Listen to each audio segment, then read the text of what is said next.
खुलुमबाय बयखौबो बे समाव आङो मोननैसो सुंद' आपडेट लानानै फैलायबाय। बारग' मन्त्रि प्रमिला रानी मेडामा खौरांगिरिनि सिगाङाव गोबां बाथ्रा फोरमायदों।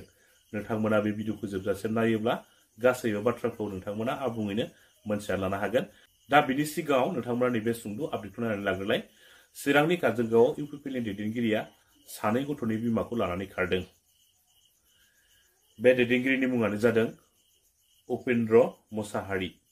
उपेन्द्र मोसाहारीया फाइखि जुवान अनिल रामसियारिनि बिसिखौ लानानै खारदों। उपेन्द्र मोसाहारीया फाइखि जुवान अनिल रामसियारिनि बिसिखौ लानानै खारदों। बेबो सानै गथ' गोनांखा, सानै गथ'नि बिमाखौनो लानानै खारदों। जोबोर साननो गोनां नङा रायजोफोर। दा बैसोर बायदि दैदेनगिरिफोरानोथ' जोंनि बर' हारिनि गेजेराव गुबुंले बारहावाखौ बारहोगासिनो दङ। जोंनि बर' हारिनि गेजेरावहाय गाज्रि थासारिखौ बैसोर बायदि दैदेनगिरियानो सोमजिहोबोगासिनो दङ। बर' हारिनि उन्दै उन्दै जाखांफुनाय सेंग्रा सिख्ला लाइमोनफोरखौ गाज्रि लामाजों थांनो थाखाय लामा दिन्थिनानै होग्रा सुबुंफोरा बैसोर बायदि लांसुनिया लंपट गुन्डा आखुनि दैदेनगिरिफोरानो रायजोफोर। जोंनि बर' हारिनि उन्दै उन्दै जाखांफुनाय देरफुनाय सेंग्रा सिख्ला लाइमोनफोरखौ गाज्रि लामाजों थांनो थाखाय थुलुंगा होबोग्रा लामा दिन्थिनानै होग्रा सुबुंफोरा बैसोर बायदि लांसुनिया लंपट गुन्डा आखुनि दैदेनगिरिफोरानो रायजोफोर। बैसोर बायदि दैदेनगिरिफोरखौ जोंनि बर' हारिनि गेजेराव जायगा होयियानो गाहामसो होननानै आङो सानो रायजोफोर। बैसोर बायदि लांसुनिया लंपट गुन्डा आखुनि दैदेनगिरिफोरखौ जोंनि बर' हारिनिफ्राय बा बर' समाजनिफ्राय बैखद खालामनानै दोननांगौ रायजोफोर। मोनथिबायना? बैसोर बायदि दैदेनगिरि थायोब्ला जोंनि बर' हारिनि उन्दै उन्दै जाखांफुनाय सेंग्रा सिख्ला लाइमोनफोरा गासैबो बरबाद जाजोबगोन। बैसोर बायदि दैदेनगिरिफोरनि थाखायनो दिनै बर' हारिया बदनाम। बैसोर बायदि दैदेनगिरिफोरनि थाखायनो दिनै बर' हारिया गुबुनजों मिनिजानाय, गुबुनजों रायखोमा जानाय, गुबुनजों नासयजानाय जानानै दङ। रायजोफोर, बिसि खारजानानै अनिल रामसियारि बिथाङा खौरांगिरिनि सिगाङाव मा बाथ्रा फोरमायदों नोंथांमोना नायनानै लादो। মানে মই ডিফেন্সত থাকো হা, তাৰমানে ইয়াৰ কাজলগাঁও কিবা মিউনিচিপালিটি কিবা কি কয় চেয়াৰমেন উপেন্দ্ৰ মোছাহাৰী, ই মোৰ মাইকীৰ লগত তাৰমানে বহুত লেটিকিটি। তাৰমানে মোৰ তাত গোটেই প্ৰুফ আছে আৰু তাৰমানে 1 মাহ হ'ল আজি মই তাক বিচাৰি আছোঁ। ই পলাই আছে, তাৰমানে মোক নাই বিচাৰ লাগে আৰু তাৰমানে সেইটোৱে। কোনে পলাই আছে? এই চেয়াৰমেনটা পলাই আছে। মই তাৰ ঘৰতো গৈছোঁ কিন্তু মানুহটো নাই। একদিন মোক ফোন কৰিছে, ফোন কৰি কৈছে মই গুৱাহাটী ISBTত আছে বুলি বেলেগ নাম্বাৰেদি ফোন কৰিব দিছে, বেলেগ মানুহক কথা পাতিব দিছে। উপেন্দ্ৰ মোছাহাৰী চেয়াৰমেন। কিমান দিন মানে 3-4 মাহমান হৈছে। কাহিনীটো গাড়ীত উঠাই লৈ যায়, ক'ত লৈ যায় এইটো মই দেখা নাই, কিন্তু মোৰ তাত প্ৰুফ আছে গোটেই। ক'ত উঠাই লৈ যায়, ক'ত কিবা কৰে, চব প্ৰুফ আছে মোৰ তাত। তো থানাত মই এতিয়া FIR দিম, সেইটোৱে আৰু। এনেই লাগে মোক, তাৰমানে বিচাৰ লাগে। ঘটনাটো মানে মই ডিফেন্সত থাকোঁ হা, তাৰমানে ইয়াৰ কাজলগাঁও কিবা মিউনিচিপালিটি কিবা কি কয় চেয়াৰমেন উপেন্দ্ৰ মোছাহাৰী, ই মোৰ মাইকীৰ লগত তাৰমানে বহুত লেটিকিটি। তাৰমানে মোৰ তাত গোটেই প্ৰুফ আছে। ना रेसपन्साथ' बहुत मोजां। जोंनि कर्मिफोरजों लोगोसे साधारन रायजो राजानिफ्रायबो बेवहाय नुजाफैदों। कर्मि गोजाबाथ' एसेल' माने जागौमोन, खिन्थु रायजो राजाबो फैफादों। बिनि बे रेसपन्सखौ नुयोब्ला माने बिराद मोजां। जेरावबो जों बेबायदि माने माबाखौ नुदों आरो प्रेजेन्सखौनो, माने रायजो राजानिफ्राय प्रेजेन्सखौ मोजां जों नुगासिनो दं। दा सोलायनाय लुबैदों, बेखौनो जोङो बुजिनो हायो आरोखि।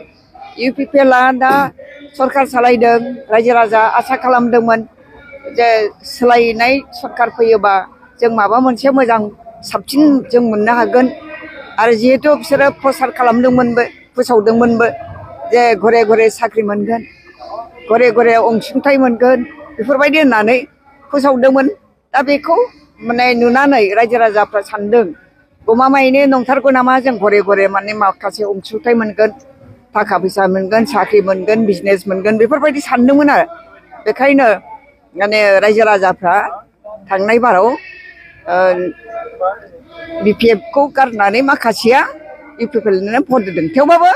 थेवबाबो जोंनि रायजो राजाफ्रा BPFखौनो जे मोजां मोनो, बिनि फोरमाना जाहैबाय जों 11टा सिट जों मोननो हादों आरो बिसोरो 11ताल' मोननो हादों खिन्थु फाव फानदायनानै हाग्रामा महिलारिनि बिखायाव जो गारनानै बिसोरो माने दस्रा गिदिर पार्टिनि फानदायनायाव थांनानै बिसोरो सरकारखौ दादों नङाब्लाथ' बिसोर क्षमता गैयामोन खिन्थु गणतन्त्र देशआव जाय मेजरिटि मोनो बेखौसो लेंहरनानै सरकार बानायनायनि खाबुखौ होनांगौ बिनिफ्राय सरकार बानायनो थाखाय जेसेबां नांगौ जेसेबां संख्या नांगौ बेखौ माने कयेक मास टाइम होनानै बेखौ देखायनायनि प्रभिजन दं डेम'क्रेसियाव बिदि दं खिन्थु जोंनाव थांनाय जे दा जि सरकार सोलिदों बे सरकार सालायनायाव माने गभर्नरा जोंखौ लेंहरनांगौब्लाबो माने राजखान्थिक चक्रान्तआव गोग्लैनानै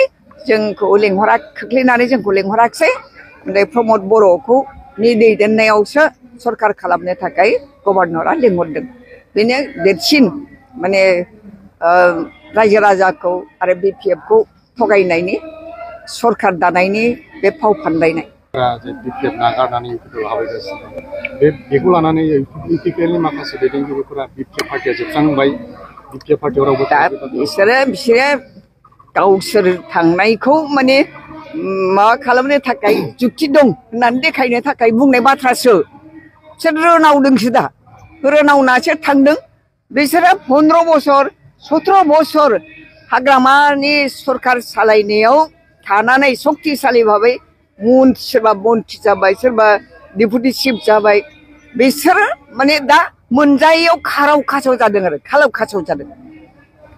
खासाव जानायखायसो थांदों ना बिसोरो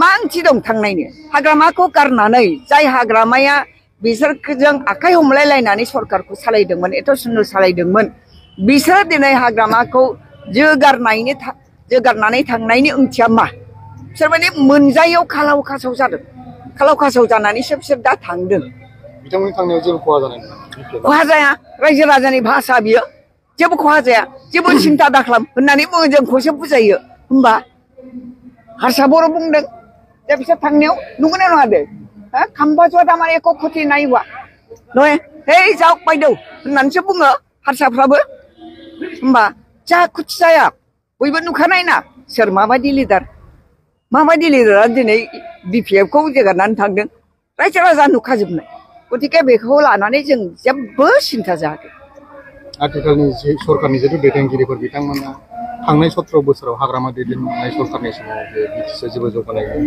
खालि जायोमोन हिंसा बुथारलायनाय गावजों गाव दावराव दावसि थासारि बे खोथा जुक्ति गैया हाग्रामा महिलारिया माने सुक्ति खालामनाया जों एबसुनि आन्दलन आरो बिएलटिनि आन्दलनजों जानाय बे सोमावसारनाय समाव बे जोंनि नर्थ इस्टआ अशान्त जानायखाय माने दिल्ली सरकारा जों माने हाग्रामा महिलारिजों आलोचना बिलोचना खालामनानै सुक्तिखौ खालामदों खिन्थु मोनसे पक्षआ मोनसे सेक्सना हाग्रायाव थाबोदों बे मोनसे सेक्सना हाग्रायाव थाबोनायाव जोंनि रायजो राजाफ्रा सान्तियाव थानो हायाखैमोन बे खोथा सैथ' बिनि थाखायनो हाग्रामा महिलारिया सेकेन्ड एकर्ड खालामबावनायनि थाखाय बिथाङासो नैबे जिनिसखौ लाबोयै माने सुक्ति खालामनाय पजिशनसिम लाबोदोंमोन जे बिसोरबो फैथोंसै जों जयै माने बिटिसिखौ सालायनोसै एनडिबिफ्रा बिसोरबो फैनो लुबैगासिनो दङ मानो जोंनि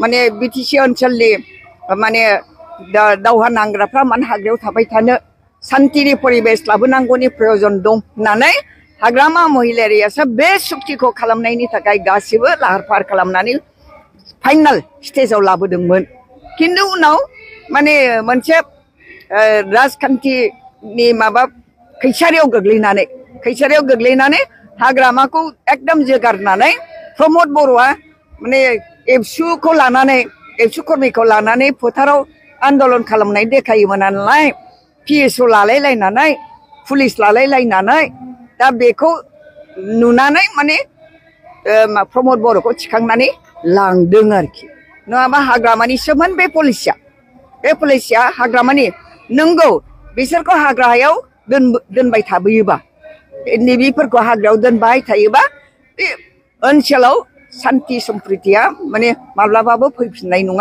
नङा बेखौ साननानै सिन्था खालामनाय आसल बेक्तिया जाहैबाय हाग्रामा महिलारि खिन्थु फोथाय खेबस' खालामनानै प्रमद बर'खौसो थिखांनानै सोरबा सासे सक्तिशालिया प्रमद बर'खौसो थिखांनानै लांनानै नैबे एनडिबिफोरखौबो आन्दोआव दोननानै सुक्तिखौ खालामदों आसल बिपिएफआ देरहाफिननानै सरकार दागोनखौ नोंथांमोना आसा खालामो एकदम 100% बियो जों देरहागोन कारण रायजोफोरनि खुगा बे बाग्लायगासिनो दंना रायजोफ्रानो बुंगासिनो दंना जों मा बुंनो बिनि बांसिन रायजो राजाफ्रा आसा खालामगासिनो दङ जे 15 बोसोराव हाग्रामाया जेबायदि खामानि मावदोंमोन बेखौ बिथांमोनहा नुबोखादों नालाय दा बेखायनो इउपिपिएलआ सरकार सालायनाय समाव माने माबायदि जाखो मा जाखो रायजो राजाहा जेबो बेनिफिट जायाखिसै गावस्राहासो बेनिफिट गावसोरसो गावनि माने मुलाम्फाखौ आदाय खालामनानै लाबाय बेखौ नुदों दा बेखायनो बिजनेसमेननिफ्राय आराम्भ खालामनानै